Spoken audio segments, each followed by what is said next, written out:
안녕하세요. 네. 안녕하세요. 여러분께서 혹시 놓치셨을 수도 있는 그런 중요한 소식들 오늘 저희가 한번 깊고 또 재미있게 파헤쳐 보겠습니다. 네, 좋습니다. 뭐 최신 지표 변화 의미부터 시작해서요. 그 외부 분석 영상도 있었고 또 코어팀 업데이트 소식 그리고 약간 논란의 여지가 있는 그 지갑 분석하고 새로운 경고까지 정말 핵심만 쏙쏙 뽑아드릴게요. 네, 알겠습니다. 자, 그럼 먼저 시장 상황부터 빠르게 한번 짚어볼까요? 네, 그러시죠. 현재 유통 공급량이 벌써 72억 파이를 넘어섰고요. 지난 하루 동안에만 약 120만 파이가 새로 마이그레이션 됐다고 합니다. 이전 주 평균이랑 뭐 비슷한 수준이긴 하네요. 네, 그런데 주목할 점은 24시간 거래량이 거의 48% 가까이 확 줄었어요. 그래서 8,443만 달러 수준이라는 건데요. 아, 거래량이 그렇게 많이 줄었나요? 거의 반토막이네요. 네, 이런 거래량 급감, 이게 그냥 단기적인 시장 변동성일 수도 있겠지만요. 그렇죠. 변동성은 늘 있으니까요. 혹시 이게 프로젝트 자체에 대한 관심도 변화의 신호는 아닐까? 좀 더 지켜봐야 할 것 같습니다. 변동성이 크니까 거래에는 여전히 좀 주의가 필요해 보이고요. 네, 맞습니다. 신중해야죠. 다음으로 넘어가세요. 한 사용자분께서 그 코인뷰로 채널에 파이 네트워크 분석 영상을 공유해 주셨어요. 이게 꽤 정보가 풍부하다 이런 평이 있는데 아, 저도 봤습니다. 그 영상. 근데 또 파이 지지자분들께는 조금 불편할 수 있는 내용도 좀 있다고 하더라고요.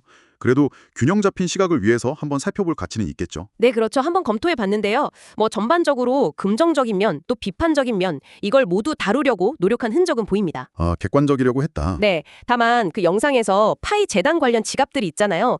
이게 마치 최근에 갑자기 뿅 나타난 것처럼 묘사한 부분은 좀 사실하고 다르더라고요. 원래부터 있었다는 거죠? 네, 맞습니다. 프로젝트 초기부터 존재했었거든요. 이런 어떻게 보면 사소해 보이는 오류가 영상 전체 분석의 신뢰도에 좀 영향을 줄 수도 있다. 뭐 이 점은 참고하시면 좋겠습니다. 그렇군요. 그 외에는 그래도 비교적 객관적인 시각을 유지하려고 애쓴 것 같긴 합니다. 알겠습니다. 자, 코어팀 소식도 있었죠. 새로운 앱 5개가 추가되고 이메일로 계정 비밀번호 재설정하는 기능이 생겼다고요? 네, 맞습니다. 뭐 스메이크 게임이라던가 이커머스 관련 앱 이런 것들이 포함된 것 같은데요. 앱 추가 자체는 뭐 긍정적이죠. 그렇죠. 생태계 확장이니까. 네, 근데 이제 코어팀이 이걸 생태계 및 유틸리티 집중 강화다 이렇게 표현한 건 글쎄요, 조금 과장일 수도 있지 않나 싶어요. 원래 하던 거 아니냐 뭐 이런. 네, 원래 개발 중이던 앱들이 그냥 순차적으로 공개된 것일 수도 있거든요. 그러니까 뭐 큰 전략적 변화라기보다는 그냥 예정된 업데이트일 가능성도 배제할 순 없습니다. 이 이메일 복구 기능은 어떤가요? 이건 좀 실질적인 개선 같은데요? 아, 그건 맞습니다. 이건 실질적인 개선이에요. 기존에는 뭐 특정 통신사에 의존해야 하는 그런 불편함이 좀 있었는데 이걸 보완한 거죠. 네네. 특히 그 핸드폰 분실하거나 뭐 번호 바뀌어서 계정 접근 어려웠던 분들 계시잖아요. 그런 분들께는 정말 유용한 기능이 될 겁니다. 정말 다행이네요. 네, 물론 미리 그 신뢰할 수 있는 이메일, 이건 설정해 둬야만 사용할 수 있다는 점, 이건 꼭 기억하셔야 하고요. 그렇죠. 사전 설정이 필요하군요. 네, 자, 이제 조금 더 깊숙이 들어가 볼까요? 저희가 파이백서의 토크노맥스를 따라서 지갑들을 좀 추적하다 보니까 그 코어팀 보상용으로 할당된 200억 파이, 소위 파이 재단 4지갑군이라고 불리는데 여기서 좀 움직임이 포착됐습니다. 네, 맞습니다. 그 200억 파이, 이게 한 번에 다 풀리는 게 아니고 유통량에 연동된 그 베스팅 일정에 따라서 순차적으로 풀리게 되어 있거든요. 베이스팅. 네. 현재 유통량 기준으로 보면 대략 한 10.1% 정도가 지급될 시점이에요.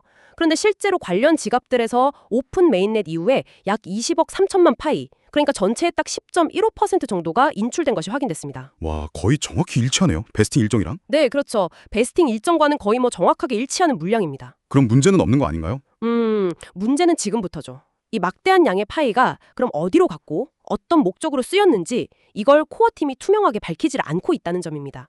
사용처가 불분명하다. 네, 이게 단순히 그냥 모니터링이 필요하다 이 수준을 넘어서요. 지금 오픈 메인넷이라는 굉장히 중요한 전환점을 앞둔 시점이잖아요. 그렇죠. 이때 핵심 팀의 자금 운용 투명성, 이거는 프로젝트 전체의 신뢰도하고 직결되는 문제입니다. 이게 불분명하면 앞으로의 로드맵 이행 능력에 대한 어떤 의구심으로 번질 수가 있어요. 신뢰 문제로 이어질 수 있다. 네, 커뮤니티의 신뢰 구축에 좀 걸림돌이 될 수 있다는 거죠. 계속 지켜봐야 할 부분입니다. 그렇군요. 상당히 중요한 지적이네요. 자, 마지막으로 짚어볼 이슈가 있습니다. 랩트파이, WPI라고 하던데요. WPI요? 네. 네. 이게 바이낸스 스마트 체인, BSC 기반 프로젝트라고 하는데 최근에 댓글 같은 데서 언급이 좀 늘고 있더라고요. 네, 맞아요. 좀 보이기 시작했죠. 핵심은 이겁니다. 파이코인은 자체 블록체인을 가지고 있다는 거. 그렇죠. 메인넷이 있죠. 네, 다른 블록체인이랑 연결되려면 공식적인 브릿지가 필요해요. 근데 현재 파이의 공식 브릿지는 굉장히 제한적이고 또 바이낸스하고 공식 파트너십을 맺었다. 이런 발표는 전혀 없었습니다. 공식 파트너십이 없다. 네, 따라서 BSC 위에 있는 그 WPI는 비공식 프로젝트라는 거죠. 비공식이다. 그럼 위험할 수도 있겠네요. 상당히 위험할 수 있습니다. WPI 측에서는 이게 실제 파이랑 1대1 가치가 연동된다 이렇게 주장을 하는데요. 그 근거가 되는 실제 파이를 도대체 어디서 확보했고 어떻게 보관하고 있으며 어떻게 검증하는지 여기에 대한 정보가 전혀 없어요. 아, 근거가 부족하다. 네, 이건 마치 누군가가 내가 진짜 그러니까 실제 파일을 가지고 있으니 이 종이, 즉 WPI를 금처럼 쓰세요. 이렇게 말하는데 그 금을 진짜 가지고 있는지, 안전하게 보관하는지 전혀 보여주지 않는 거랑 똑같습니다. 비유가 확 와닿네요. 잠재적인 스캠 위험이 저는 매우 크다고 봅니다.